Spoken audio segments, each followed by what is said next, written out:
Elliot Grayson was 32, an accountant by trade, living alone in a modest apartment in the city. His life was ordinary in ways he had once found comforting. A steady job, a few friends he saw occasionally, weekend routines of groceries, laundry, and the quiet hours spent reading or sketching in his small notebook. He liked the predictability, the way the world felt manageable, contained. And for years it had been just that: ordinary, predictable, safe. Until the subtle, insidious presence began to creep into the edges of his life. He noticed it slowly, almost imperceptibly at first. A weight in the apartment, a subtle awareness in corners where light never quite reached. Not the creak of floorboards or the low hum of the refrigerator. Something softer, slower, watching. It started innocuously, as most things do. A sound too faint to identify, like air shifting or fabric brushing across a surface. At first, Elliot ignored it, telling himself that isolation, fatigue, and late nights made the imagination restless. And for a while, he was right. It was nothing. Until it wasn't. He first became aware of it while working at his desk, papers scattered around him, lamplight pulling in uneven shapes. He had been writing, or thinking he had, when a chill ran across his spine, sudden and sharp. Then a sound, a whisper, impossibly soft. "Can you hear me?" He froze. The voice was not human, not exactly. No accent, no timbre, no gender. It was a presence, speaking directly into thought, vibrating in the silence. He told himself it was a trick of the mind, a product of exhaustion, loneliness, but it returned. It began in the spaces between thoughts, the briefest moments when Elliot was distracted or preoccupied, waiting in the kitchen, washing dishes, staring through the window at the dim streetlight. He felt it brushing against him. A rustle of words, like paper sliding across a table. "See?" And he did. The glass in his hand trembled, though his fingers did not. The cup shifted a fraction across the counter. He blinked. His apartment was empty. Outside, the city hummed indifferently. Elliot did not speak of it. He tried to dismiss it. But the corners of his mind remained uneasy, a silent tension he could not shake. Then the drawings appeared. He had once been an artist, or at least he had thought of himself as one. Work, errands, small obligations had pushed it aside, yet sketches appeared on his desk, unfamiliar, yet unmistakably in his hand. Faces. Hollow-eyed figures watching, silhouettes stretching across rooms that looked like his own, always observing. He studied them. At first, the shapes were meaningless.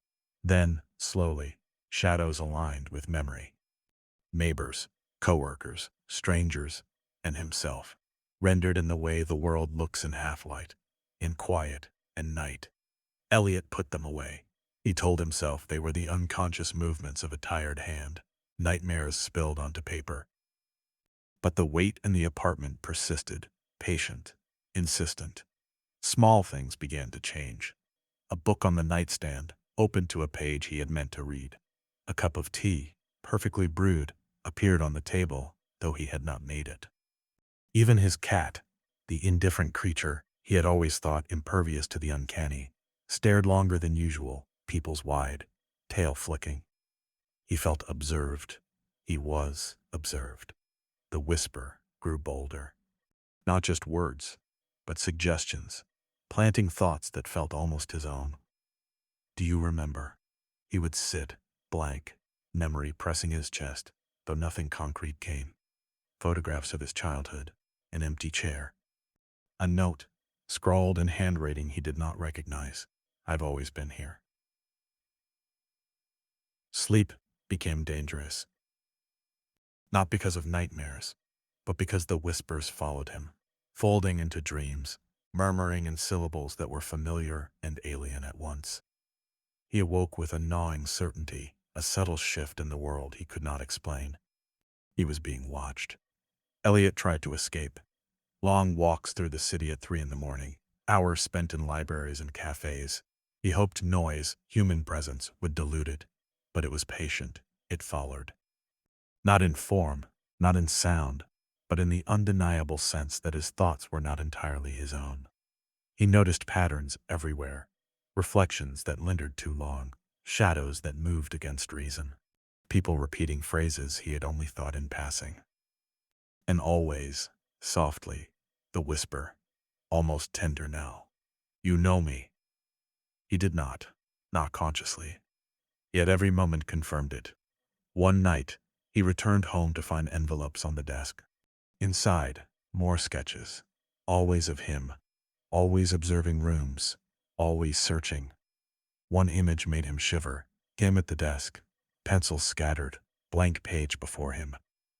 Behind him, not a shadow, not a figure, but an absence with presence. Something that belonged to the room, to the air, to him. He recoiled, screamed silently, deep in the corners of his mind. After that, the whisper became unnecessary. The presence moved through the apartment, through the city, even through him.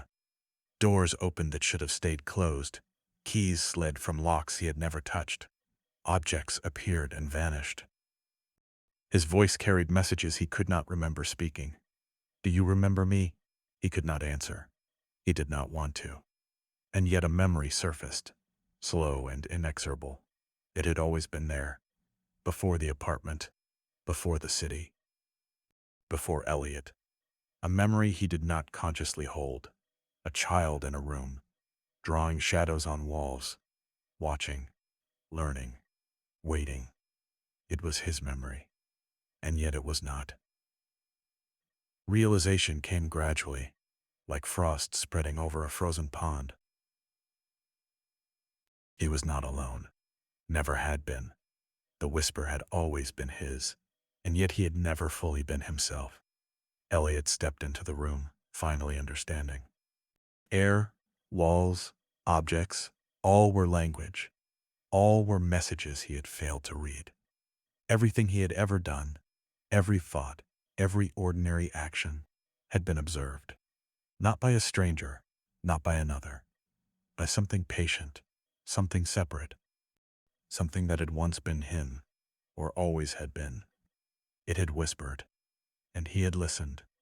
The final lesson unfolded quietly, inescapably. He was not the observer.